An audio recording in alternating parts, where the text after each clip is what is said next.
Hello, my name is Nathan Smith, and today I'm excited to present you with a brief overview of pesticide safety and regulation. To give you some background about myself, I'm a Purdue senior finishing degrees in agronomy and agricultural economics. After graduation, I am pleased to be staying at Purdue and beginning my graduate studies in plant genetics. The presentation I'm giving today is divided up into four sections that each discuss a particular question.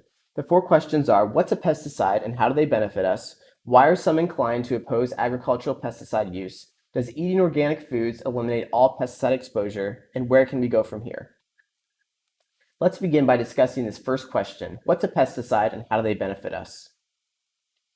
The official definition of a pesticide, according to the U.S. government, is any substance or combination of substances that claims or implies through its label or otherwise they are to be used for preventing, destroying, repelling, or mitigating any pest. The kinds of pesticides that are most referred to in an agricultural setting are herbicides, insecticides, fungicides, and nematicides. Pesticides can be classified based on their synthesis and by their purpose. For example, some pesticides are synthetic, which means that these products were created by humans. Others are non-synthetic, which means that an organism such as a plant or bacteria makes compounds that poison pests or lure them to their deaths. And finally, there are also pesticides that are used for pest control on non-living surfaces and are often used in the home. These pesticides may take the form of sterilants, disinfectants, sanitizers, and germicides. While pesticides have significant value for other industrial and housekeeping purposes, the primary benefits of pesticides I'm going to focus on today are the agricultural benefits. One of the primary goals for farmers is to increase crop yields. However, harmful pests can make this difficult. Globally, plants must compete with 30,000 weed species, 3,000 nematode species, and 10,000 species of plant-eating insects. As one might imagine, these pests can do a great deal of damage. For example, annual global damage by fungi to rice, wheat, and potatoes is $60 billion and 125 million tons of food. When this food is lost to pests, food prices may rise, and there is less food available to feed a growing global population that already has many people who are undernourished. Several farming practices can be used to reduce the damage caused by pests, such as crop rotation and planting disease-resistant varieties. However, even with these beneficial practices being used, there is still a significant yield gain that can come only from the application of PPPs, which is another term used to refer to pesticides. This table refers to how the use of pesticides can improve yields in 5 of the most important crops for feeding the world by an estimated 19 to 42% depending on the crop. Now that I've given a definition of a pesticide and a brief overview of the agricultural benefits of pesticides, I'm going to transition to the second question. Why are some inclined to oppose agricultural pesticide use? Let's start by examining the U.S. public's view of pesticides. What comes to your mind when you hear the word pesticide? Recent research shows most Americans think of bad industrial chemicals. How can we know if they are right? We must ask the question, what harm can be done by pesticides? Or in other words, what are the risks of using pesticides? Before we can properly evaluate the risk caused by pesticides, we need to have a basic understanding of risk. All risks must be first understood as the cumulative effects of hazard and exposure. The pictures on the right side of this slide illustrate the concepts of hazard and exposure. I like to think of hazard as inherent danger. For example, I think I would rather fight 50 angry squirrels than one angry tiger, so I would say that the tiger has higher hazard than the squirrel. Exposure is a measure of proximity to something dangerous. For example, an angry tiger in a cage has less exposure to me than if I met an angry tiger in the wild, where there are no physical barriers between us. Clearly, the highest risk occurs in a situation where there is high hazard and high exposure, while a situation with low exposure and low hazard causes the least risk. Once risk has been assessed by looking at hazard and exposure levels, more questions must be asked, such as, are potential risks worth potential rewards? Are risks minimized to an acceptable amount?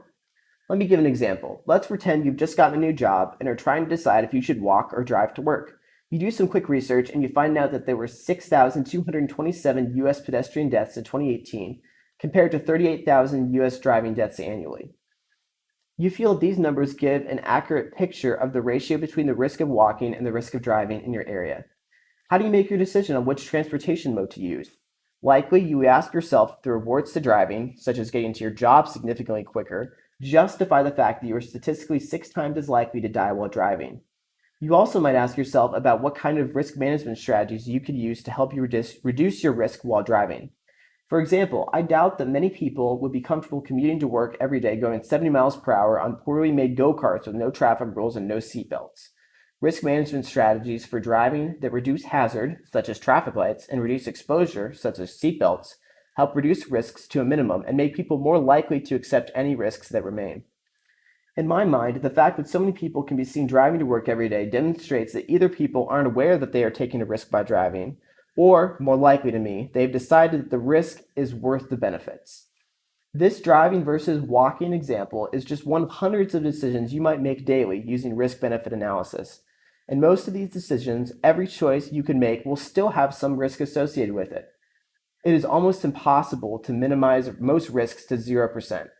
For example, even with the nicest and newest cars on the market today, the risks of death from an accident are still greater than 0%, no matter how safely you drive. Now that we have a better understanding of risks, let's begin to apply what we have learned to assessing the risk of pesticides. In the US, the EPA is the federal agency that must officially approve any pesticide product that is sold or exported into the US. This means that the EPA is ultimately responsible for assessing and managing the risks that pesticides could pose to the environment and/or humans. They do this through processes we have already talked about. First, risk assessment, which is the assessment of hazard and exposure, and second, through risk management, which involves deciding the point where benefits of a pesticide outweigh the risks and using strategies to reduce risk to acceptable levels. If the EPA decides to approve a pesticide, they work with the pesticide manufacturer to create an official label for the product. This label reflects risk management decisions, such as requiring only a certain amount of pesticide to be sprayed each year, and failure to follow the label is punishable by law. To help make this process clearer, I would like to briefly illustrate how the EPA assesses and manages the risks of humans being harmed through dietary consumption of pesticides.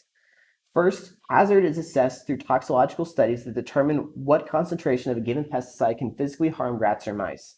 Second, exposure levels are assessed by taking the raw agricultural commodity consumption of crops where the pesticide can be applied, multiplied by the amount of pesticide residue found on these commodities.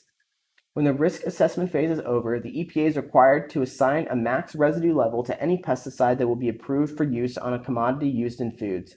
They may also require other risk-reducing measures that can be reflected on the pesticide label as well. In the next few slides, we are going to continue thinking about MRLs. An MRL is the maximum amount of pesticide residue that can legally be found in or on food. MRLs are set by determining a toxicological endpoint and then adding a safety factor. This safety factor exists for many reasons. For example, it accounts for differences between the biology of rodent surrogate species and humans. It also adds additional safety factors to protect children and infants who are physically weaker than adults. The United States Department of Agriculture and the Food and Drug Administration are required to periodically test a variety of produce residues to ensure that MRLs are being followed. You can see from this table that in most cases, pesticide residues aren't even detectable on foods, and only 2% of the time are residues found that exceed the MRL. Even in these cases where the MRL is exceeded, this food is not necessarily a safety hazard because of the stringent safety factors built into MRLs. This image is helpful for visualizing the risk of MRLs. The figure on the left shows that a child could eat over 5,000 servings of blueberries in a single day and not be harmed by pesticides, even if the pesticides had the highest residue ever recorded. Likewise, a man could eat an elephant's weight in carrots before being harmed by the pesticide residues on them. This slide concludes our brief look at the risk of pesticides through dietary exposure. Large guidance documents available on the EPA website go into far greater detail on how pesticide dietary risk is measured and mitigated. In my mind, the most important question anyone who's interested in pesticide safety should ask is, does the EPA do a good enough job of limiting all pesticide risks? After several weeks of research, my personal conclusion is, overall, yes, for the reasons listed on this slide.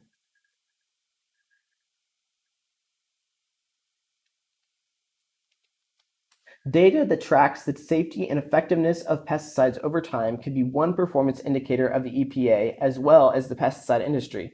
This figure shows a decrease in the persistence, rate of application, and toxicity for pesticides, which are all indicators of improved pesticide safety over this time period. Is it completely unreasonable to oppose agricultural pesticides because of the risk involved? No, of course there is some risk to using pesticides. However, before rushing to any conclusions, there are 3 questions that we should ask ourselves in the face of these risks. 1. Are the risks being minimized as much as possible by reducing hazard and exposure? 2, do potential benefits outweigh potential costs? And 3, is it ethical for the government to make pesticides illegal and take away consumer choice? To further illustrate this last point, how would you feel if the government said it was illegal for you to own a car because they lead to an average of 38,000 deaths a year? Shouldn't consumers be allowed to decide if the risks are worth it to them? Let's move on to the third question. Does eating organic foods eliminate all pesticide exposure? Recent data has shown that many organic producers buy these products to avoid pesticides, but does it work? The answer is yes and no. Synthetic or human-made pesticides are prohibited for organic farmers, which eliminates most, but not always all, of their residue. However, non-synthetic pesticides that contain certain ingredients are permissible. So organic produce can never guarantee zero pesticide residue because it allows for the use of certain pesticides. If it is true that the pesticide residues found on organic foods are much safer than the pesticide residues on non-organic produce, then there would still be some justification for consumers to prefer organic foods on the basis of their chemical safety. Is there any evidence that organic pesticides are safer than non-organic pesticides? This depends on if the organic approved pesticides must pass additional safety testing compared to non-organic pesticides. From this slide, you can see that while non-organic pesticides only need EPA approval, organic pesticides need the approval of the EPA, USDA, a materials agent, and a produce agent. But does that mean these pesticides are safer? When looking deeper into the organic pesticide regulation process, all the rigorous safety testing required for organic pesticides occurs in the EPA, following the same guidelines as non-organic pesticides. The additional organic regulations, while they're not necessarily a bad idea, do not provide additional safety or nutritional guarantees. The USDA themselves do not claim that the organic label guarantees additional food safety or nutritional guarantees. This label is for marketing purposes only. In turn, this means that organic food does not and should not undermine the safety of non-organic foods because of pesticide risks.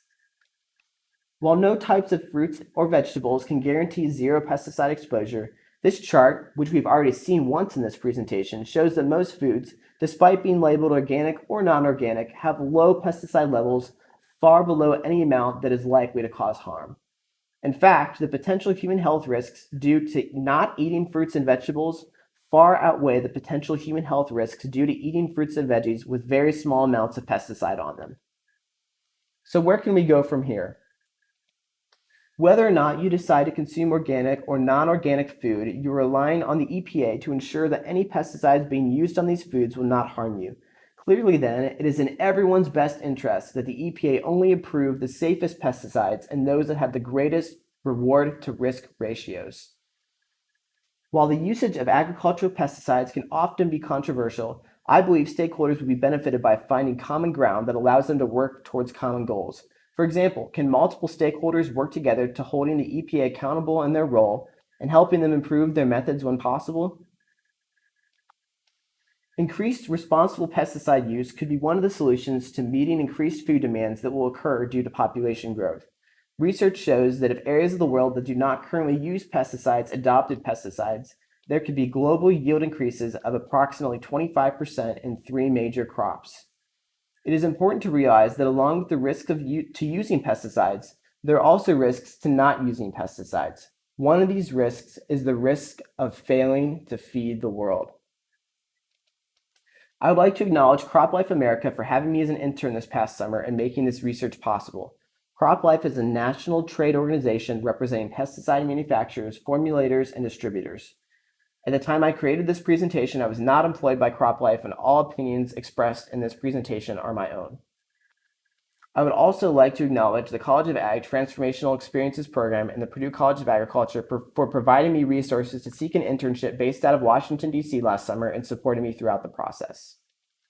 Thank you for listening. If you found this information interesting, more is available on the CropLife website or in a review article currently under development. You are also welcome to contact me with any comments or questions.